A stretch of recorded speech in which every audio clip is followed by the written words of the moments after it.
சீரியல்களின் full எபிசோடுகளை Sun டிவியில் ஒளிபரப்பான உடனே எக்ஸ்க்ளூசிவாக சன் நெக்ஸ்டில் மட்டும் ஃப்ரீயா பாருங்கள். சிஸ்டர், நீங்க எது சொல்றதா இருந்தாலும் ஸ்டேஷன்ல வந்து சொல்லுங்க. அப்படிலாம் வர முடியாது சார். நாங்களும் ஒன்றும் சாதாரண ஆள் கிடையாது. எங்களுக்கும் ஆள் பலம், பணபலம், அரசியல் பலம்னு எல்லாமே இருக்கு. அதையெல்லாம் தாண்டி தப்பு செய்யாம நான் ஏன் ஸ்டேஷனுக்கு வரணும்? என் தங்கச்சியை பறி கொடுத்துட்டு குடும்பமே நொந்து போயிருக்கோம். என் தங்கச்சி செத்ததுல இருந்து எங்க அம்மா சாப்பிடாம இருக்காங்க. எங்க அப்பா தூக்கம் இல்லாம என் தங்கச்சியை நினைச்சு ஒவ்வொரு நிமிஷமும் வேதனைப்பட்டு இருக்காரு. என் தங்கச்சி தான் சார் இந்த வீட்டோட சந்தோஷமே. அவளை இழந்துட்டு நில குலைஞ்சு போய் நிக்கிறோம் சார். அவளை கொன்னவனுக்கு தண்டனை கிடைக்காதான்னு ஏங்கிக்கிட்டு இருக்கிற என்கிட்ட வந்து அவனை நான் தான் கொலை பண்ண பார்த்தேன்னு பொய் பழிய ஏன் மேல போட்டு என்ன அரெஸ்ட் பண்ணி தண்டனை கொடுக்கறேன்னு இங்க வந்து நிக்கிறீங்க. இது உங்களுக்கே நியாயம்னு தோணுதா சார்?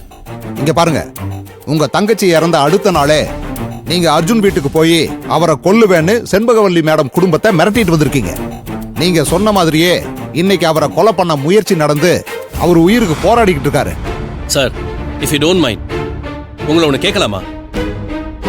இதுவே உங்க தங்கச்சியோ இல்ல உங்க வீட்டுல உள்ள யாரையோ அந்த அர்ஜுன் மாதிரி ராஸ்கல் கத்தியால குத்தி கொன்னு இருந்தான்னா என்ன பண்ணுவீங்க?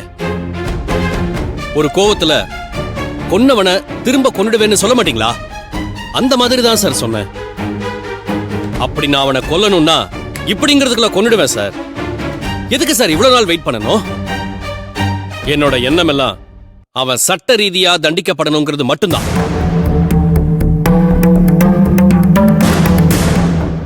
அவனுக்கு நாங்க மட்டும்தான் எதிரியா சார்? என் தங்கச்சி நிகிதாவை ஏமாத்தி கொலை பண்ண மாதிரி எத்தனை பொண்ணுங்களோட வாழ்க்கையை கெடுத்து அந்த பொண்ணுங்களை கொலை பண்ணானோ, அப்படி அவனால பாதிக்கப்பட்ட ஏதோ ஒரு பொண்ணுக்கு என்ன மாதிரி ஒரு அண்ணன் இருந்து அவன் கூட இப்படி பண்ணிருக்கலாம்ல. ஆனா நான் பண்ணல சார்.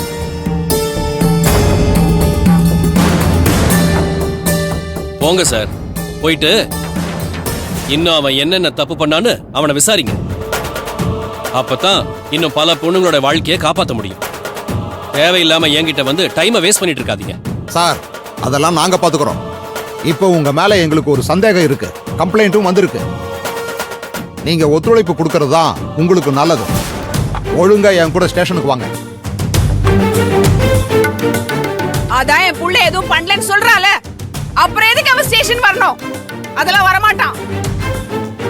என் பொண்ண கொன்னதுக்கு அந்த கடவுள் யார் மூலமாவோ அவனுக்கு தண்டனை கொடுத்திருக்காரு. அவன் செத்தா சத்தியமா சந்தோஷம் தான் படுவேன். ஒரு பெத்த தாயா என் பொண்ண பறி கொடுத்த எனக்கு அவ சாவு எனக்கு ஒரு மன ஆறுதலை கொடுக்கும். அம்மா, கொஞ்சம் அமைதியா இருங்க. நான் தான் பேசிட்டு இருக்கேன்ல. தேவகி, சொல்றத கேளுமா. பொறுமையா வந்து உட்காரு. சரிங்க, வந்து உட்காரு. உட்காரு சார். கொஞ்சமாவது மனசாட்சியோட நடந்துக்கோங்க சார். பெத்த பொண்ணு செத்து போயிட்டா சார். அவ ஒன்னும் சாதாரணமா சாகல, கொன்னுட்டா சார். அந்த துக்கத்துல இருந்து இன்னும் நாங்க மீண்டு வரல. மேலும் மேலும் எங்களை மன உளைச்சலுக்கு ஆளாக்காதீங்க. அப்படி அவனை கொல்லணும்னு முடிவு பண்ணிட்டா நேருக்கு நேரா நெஞ்சில குத்துவோமே தவிர இப்படி கோலத்தனமா ஆளை வச்சு முதுகுல குத்திட்டு ஓடி ஒளிய மாட்டோம் சார். இங்க பாருங்க, ஆளாளுக்கு உங்க தரப்பு நியாயத்தை சொல்றீங்கன்னு எனக்கு ஒத்துழைப்பு தர நீங்க மறுக்கிறீங்க. இவரா வந்துட்டாருன்னா நல்லது, இல்லன்னா